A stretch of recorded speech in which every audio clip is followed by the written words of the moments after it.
الله وجوها لم تزل مثل السحاب من وريد القلب تروي عندما كل الهضاب. بسم الله الرحمن الرحيم. الحمد لله رب العالمين والعاقبة للمتقين والصلاة والسلام على سيد الأنبياء والمرسلين سيدنا وحبيبنا وحبيب رب العالمين محمد وعلى آله وأصحابه ومن هدى بهديه إلى يوم الدين.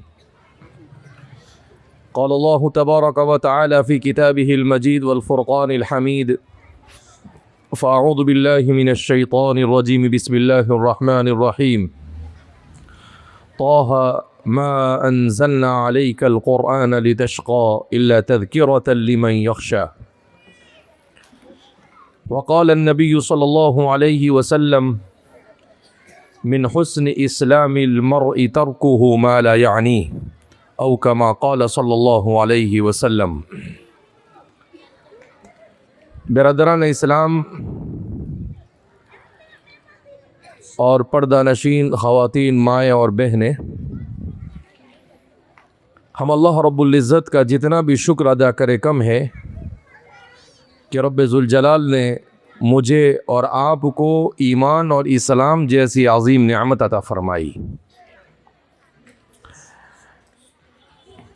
اس میں کوئی شک نہیں کہ اللہ رب العزت نے اس دنیا میں بہت مخلوق پیدا کی.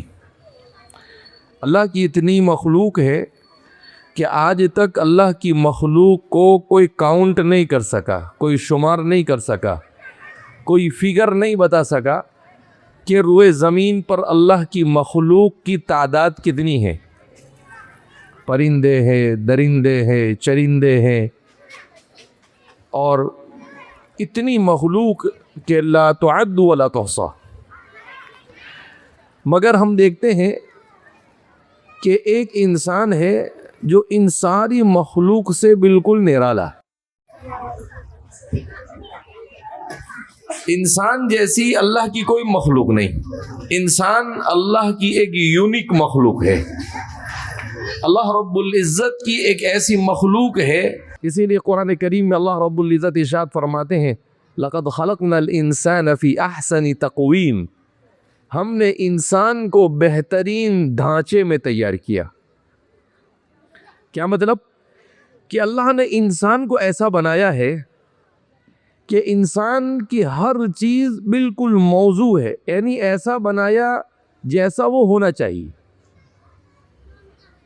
آپ دیکھیں گے دنیا میں کسی بھی مخلوق کو اٹھا کر اس مخلوق کو اپنی زندگی گزارنے میں کسی نہ کسی قسم کی مشقت اٹھانی پڑتی.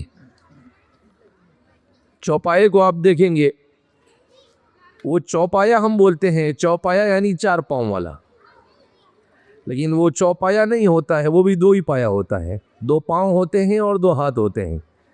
پیچھے کے جو پاؤں ہے وہ پاؤں ہے، اور آگے جو 2 پاؤں ہوتے ہیں وہ ہاتھ کی جگہ پر ہوتے ہیں.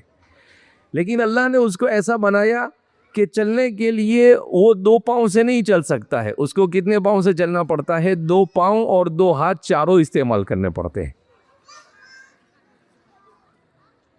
ایسے ہی اللہ رب العزت کی کسی بھی مخلوق کو دیکھو، اس مخلوق کو اب دیکھیں، انسان سے ملتی جلتی مخلوق اللہ کی کون سی مخلوق ہے؟ بندر. لیکن انسان اور بندر میں بہت فرق ہے. آپ انسان کا جائزہ لیں گے، بندر ہے وہ بالکل سیدھا ہو کر انسان کی طرح نہیں چل سکتا ہے. اس کے ہاتھ کو اللہ نے انسان کے جیسے نہیں بنائے. انسان جتنی آسانی کے ساتھ اپنے ہاتھ کو موومنٹ دیتا ہے، بندر اتنی آسانی سے نہیں دیتا ہے. انسان جتنی آسانی سے چیزوں کو پکڑ سکتا ہے، بندر اتنی آسانی سے نہیں پکڑ سکتا ہے. تو ہر چیز آپ دیکھیں گے تو اللہ نے انسان کی ایسی بنائی ہے کہ واقعتاً اللہ جو فرماتے ہیں کہ لقد خلقنا الانسان فی احسن تقویم، ہم نے اس کو بہترین ڈھانچے میں تیار کیا. وہ ویسا ہی ہے. انسان کو کھانا ہے تو کوئی مشقت نہیں. دیکھو بندر کے ہاتھ ہوتے ہیں، اس ہاتھ کے اندر بھی بال ہوتے ہیں. اس کو کسی چیز کو پکڑنا ہے وہ ہم جیسے پکڑتے ہیں ویسے نہیں پکڑ سکتا ہے. وہ ہمارے ہاتھ کو اللہ رب العزت نے ایسا بنایا کہ اچھے سے دھو لو تو انسان کے ہاتھ صاف ہو جاتے ہیں. اسی لیے اللہ کے رسول صلی اللہ علیہ وسلم نے ہمیں صفائی سکھائی.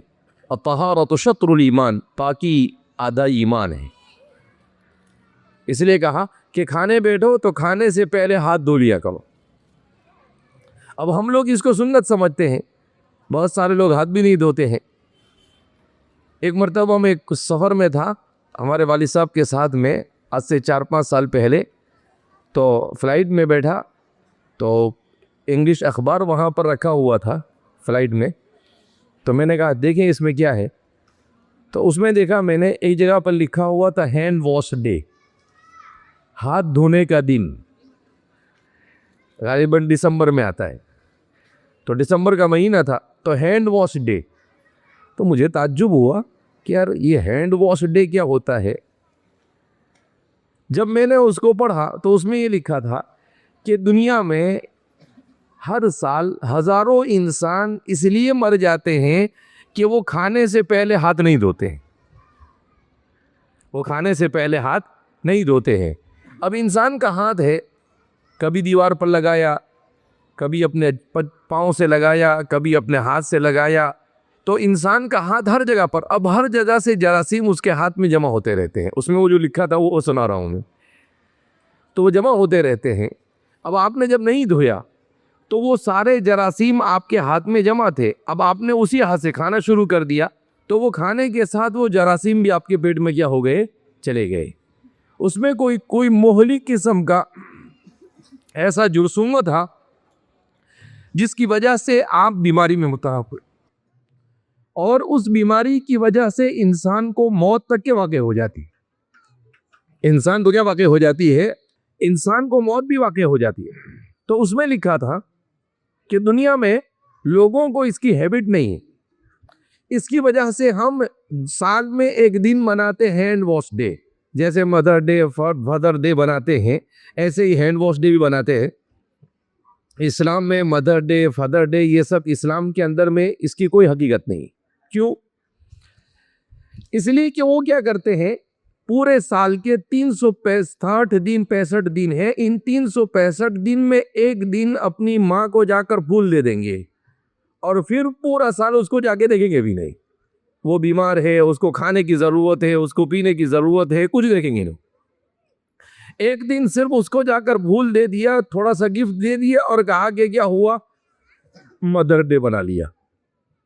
اسلام کہتا ہے نہیں، ماں کے حقوق ایسے ہیں کہ ماں کے ہر وقت خدمت کرنا، اس کی تابعداری کرنا، اور اس کے ساتھ ایسا سلوک کرنا کہ اسے بالکل تکلیف نہ ہو. یہ صرف سال میں ایک دن نہیں بلکہ انسان کے لیے پوری زندگی ضروری ہے. اسی لیے قرآن نے کہا وَلَا تَقُلْ لَهُمَا أُفٍّ وَلَا تَنْهَرْهُمَا وَقُلْ لَهُمَا قَوْلًا كَرِيمًا. وَلَا تَقُلْ لَهُمَا أُفٍّ، کام ماں باپ کو اف بھی مت کہو، ماں باپ کے سامنے بلند آواز سے بولو بھی مت. یہاں تک کہ ہمارے علماء نے لکھا ہے کہ قرآن اور حدیث کی روشنی میں ماں باپ اگر اپنے بیٹے یا بیٹی یا اپنی اولاد پر 2 منٹ کے لیے مان لو کہ ظلم بھی کرے، تب بھی اولاد کو یہ حق نہیں بنتا ہے کہ وہ اپنے باپ کی بے عزتی کرے اور اس کو ستائے. ظلم بھی کرے تو ہمارے یہاں تو ایسا ہے، تو ہوتا نہیں ہے. کوئی ماں باپ تھوڑی اپنی اولاد پہ ظلم کرتا ہے. اگر ظلم ایسا آدمی کو سمجھ میں آتا ہے. ایک آدمی نے لکھا کہ میں چھوٹا تھا تو میرے والد نے 7-8 سال کی عمر میں مجھے مار مار کے زبردستی کر کے مجھے قرآن کا حافظ بنایا. تو مجھے بڑا برا لگتا تھا. اس وہ زمانے میں بچپن تھا، سمجھ نہیں تھی. میں سوچتا تھا کہ یار یہ کوئی بات ہے، زبردستی کا مجھے حافظ بنایا. لیکن جب میں بڑا ہوا، میں نے کالج پڑھی، اور جب میں قرآن کریم کو پڑھنے لگا اور میں نے دیکھا کہ میرے کالج کے اندر میں میرے ساتھ پڑھنے والوں میں بڑی تعداد مسلمانوں کی ایسی ہے جو قرآن پڑھنا ہی نہیں جانتے ہیں، تو مجھے اپنے ماں باپ کی قدر ہوئی. تو میں نے اپنے والد کا جا کر شکریہ ادا کیا، اور میں روزانہ ان کے لیے دعا کرتا ہوں کہ چلو بچپن میں مجھے بہت بھاری پڑا. یہ ایسا ہی ہے، ماں باپ جو اپنی اولاد کی تربیت کرتے ہیں، یہ ایسا ہی ہے جیسے ڈاکٹر کے پاس جب بیمار جاتا ہے تو ڈاکٹر اس کو انجیکشن کی ضرورت ہے تو انجیکشن دیتا ہے، ضرورت پڑے تو اسے کڑوی دوا دیتا ہے تو آدمی اس کو بھی کھا لیتا ہے.